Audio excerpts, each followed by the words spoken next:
Hello, तो वापस आ चुके हैं एक और नई मूवी और एक और नई राइड के साथ। मेरा नाम है शिवम, आप देख रहे हैं द फिल्मी राइड्स। आज हम जिस मूवी के बारे में बात करने वाले हैं उस मूवी का नाम है कांतारा चैप्टर 1, जो आखिरकार आज थिएटर में रिलीज हो चुकी है और मैंने इसको देख लिया है। अगर मूवी की कास्ट की बात करूं तो लीड में आपको देखने को मिलते हैं ऋषभ शेट्टी, गुलशन देवयान, जया राम और रुक्मणी वसंत। अगर मैं मूवी के बारे में बात करूं तो भाई साहब कोई भी बोल नहीं सकता कि ये भाई 125 करोड़ की बजट में बनी हुई मूवी है, क्योंकि जिस तरह से मूवी सेट होते हैं, विजुअल दिखाए गए, जिस तरह से ग्रैंड एक्शन दिखाए जाते हैं, जिस तरह लोकेशन सेट करी गई है, आप अगर आप देखोगे तो ऐसा लगेगा 200 से 300 करोड़ की बजट के बनी हुई मूवी है। आखिरकार हमारे ऋषभ सर ने इसको 125 करोड़ 130 करोड़ में कैसे बना दिया, वो मूवी देख के आपको चौंकने में आ जाएगी। जिस तरह से कांतारा फर्स्ट पार्ट में दिखाया था पंजुली देव के बारे में, कोला के बारे में, तो भाई साहब ये ग्रैंड लेवल का तरीका दिखाया जाता है इसके अंदर, जो आप देखोगे आपको चौंकने में मजबूर हो जाओगे कि भाई साहब क्या क्या चीज दिखा दी गई है। अगर मूवी की स्टोरी की बात करूं तो मूवी की स्टोरी फर्स्ट पार्ट से लिंक होकर स्टार्ट होती है। जो शिवा का कैरेक्टर है वो अपने पापा के इतिहास को पता करना चाहता है कि उनके पापा कैसे मरे थे, बट उसके बाद उनको जो एक इतिहास पता चलता है कि कांतारा की जो कहानी है वो अभी से नहीं है। जो जंगल है वो कांतारा क्यों कहा जाता है, उसकी कहानी बहुत ही पुरानी है। उसको जब दिखाया जाता है, जिस तरह से बताया जाता है, वो आपको देखने को मिलेगा। तो स्टोरी बताऊं कि कांतारा चैप्टर 1 में स्टोरी क्या होती है। कांतारा चैप्टर 1 की स्टोरी सिंपल सी है। एक जंगल है और एक राज्य है, एक राजा है और एक जंगल जिस तरह से अलग ही रहता है, बट उस जंगल में रहता है कोई भ्रम राक्षस, और उस भ्रम राक्षस का एक ही चीज है कि उस जंगल में उन जंगलों के अलावा के बंदे कोई नहीं आ सकता। उस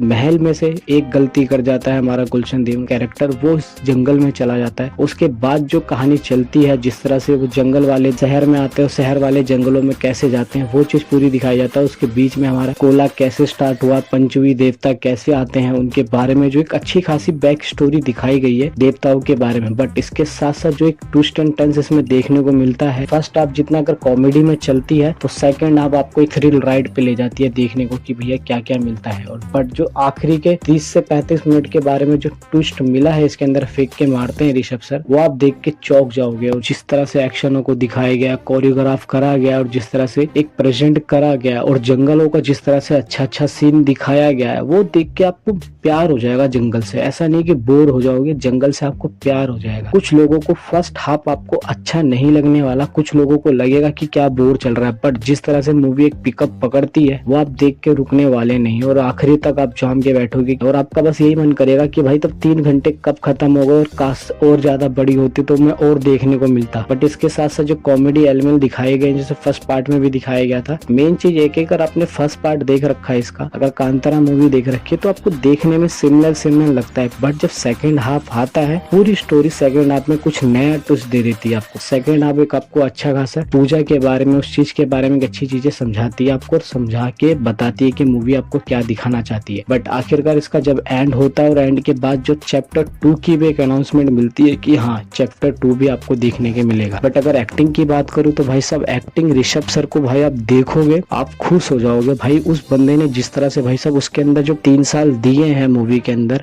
आपको लगेगा कि हाँ 3 साल की मेहनत है। और जिस तरह से एक्टिंग करी है ऋषभ सर ने हमारे, भाई साहब आपको देख के गूज बम आ जाएगी उनके अंदर। और जो भाई साहब गुलशन सर की एक्टिंग हो गई, जया राम सर की एक्टिंग हो गई, और रुक्मणी मैम की, भाई एक जगह पे आप उनको देखोगे एक्टिंग दिल खुश कर जाएंगे वो भाई साहब। उनके लिए जो लिखा है भाई साहब वो अलग ही चीज लिखा गया है। हमको लगा था कि हीरोइन में इसमें काम इतना है नहीं, बट जिस तरह से उनको लिखा गया है उसके अंदर, वो आप मूवी देखोगे तभी समझ आएगा। बस गुलशन सर की बात करूँ, उनकी एक्टिंग अच्छी लगी मेरे को, बट उनको अच्छी खासा यूज नहीं करा गया इसके अंदर, मेरे को ये लगता है। जय राम सर का तो अपना काम है, जिस तरह से मस्त काम करते हैं। बस डायरेक्शन की बात करूं तो डायरेक्शन आपको बोर नहीं करने वाला, स्टोरी भी आपको बोर करने वाली नहीं है। जिस तरह से दिखाया जाता है वो मजा आता है देखने में। बीजीएम आपको दिल खुश कर जाएगा, जो कांतारा का बीजीएम चलता है वो आपको मजा आ जाएगा सुन के। तरह जो दलजीत बाजी ने जो गाना गाया है उसके अंदर, वो खुश हो जाओगे सुन के आप, क्या भाई साहब क्या गाना गया है। बट मैं यही बोलूंगा, आप इस मूवी को एक बार देखो, आपका दिल खुश हो जाएगा। आपके पास टाइम है तो एक बार जाके देखो कांतारा चैप्टर 1, जो एक इसके अंदर पंजुली देवता की जो कहानी दिखाई गई है वो आपको सही से समझ आ जाएगा। जिसने नहीं देख रखा है फर्स्ट पार्ट, तो प्लीज फर्स्ट पार्ट देख के इस मूवी को देखने जाना। अगर मैं ओवरऑल इस मूवी को रेटिंग देना चाहूँ तो इस मूवी को मैं रेटिंग देना चाहूंगा 5 में से 4 स्टार। और जो आखिरी के 30 मिनट के एक्शन है वो देख के मेरा दिल खुल गया, उसको भी रखता, बट मैं पूरी मूवी को देना चाहूंगा 5 में से 4 स्टार। और जिसने नहीं देखी है तो एक बार जाके देख लो, और जिसने देख रखी है तो कमेंट करके बताओ आपको मूवी में सबसे बेस्ट सीन क्या लगा है। और जो चैनल पे नए हैं तो लाइक शेयर शेयर सब्सक्राइब करो। मेरा नाम है शिवम, आप देख रहे हैं द फिल्मी राइट्स। आगे की बात हम अगली वीडियो में करेंगे, तो